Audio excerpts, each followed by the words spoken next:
नमस्ते दोस्तों।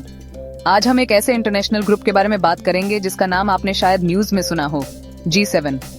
लेकिन यह G7 है क्या और दुनिया में इसका इतना महत्व क्यों है? चलिए सिंपल शब्दों में समझते हैं। G7 का मतलब है ग्रुप ऑन ऑफ 7, यानी यह 7 देशों का एक ग्रुप है। इनमें शामिल है USA, UK, France, Germany, Italy, Canada और जापान। ये सभी देश दुनिया की सबसे बड़ी इकोनॉमीज में आते हैं, मतलब इनका GDP बहुत हाई है। G7 का फॉर्मेशन 1975 में हुआ था। तब यह सिर्फ 6 देशों का ग्रुप था। कनाडा ने 1976 में ज्वाइन किया, तब से यह G7 बन गया। पहले रशिया भी इस ग्रुप का पार्ट था और तब इसको G8 बोलते थे।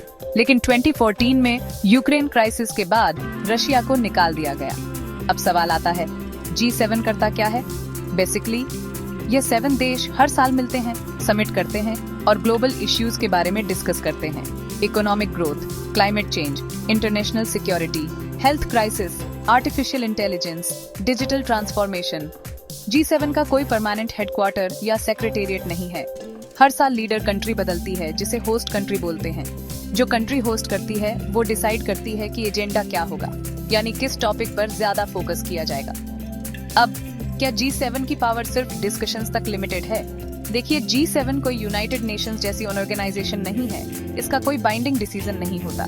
लेकिन इन देशों का इकोनॉमिक और पॉलिटिकल इन्फ्लुएंस इतना ज्यादा है कि अगर यह मिलकर कोई स्टांस लेते हैं तो पूरी दुनिया उसका इफेक्ट महसूस करती है।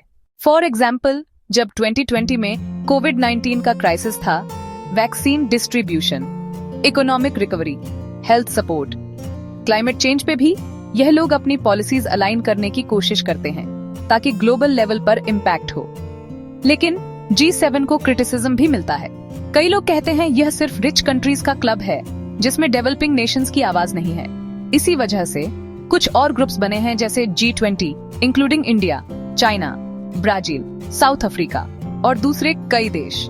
तो G7 की इंपॉर्टेंस इस बात में है कि ये ग्लोबल ट्रेंड्स और पॉलिसीज को इन्फ्लुएंस करते हैं, चाहे वो इकोनॉमी हो, टेक्नोलॉजी हो या एनवायरनमेंट। लेकिन यह भी जरूरी है कि आगे चलकर और देशों को भी ग्लोबल डिसीजन मेकिंग में शामिल किया जाए। तो दोस्तों, अब जब भी आप न्यूज में G7 समिट की हेडलाइंस देखें, आपको पता होगा कि यह क्या है, कौन लोग हैं और क्या डिसाइड करते हैं। अगर आपको यह वीडियो हेल्पफुल लगा हो तो लाइक और सब्सक्राइब करना ना भूलें। मिलते हैं अगले वीडियो में एक नए टॉपिक के साथ। धन्यवाद।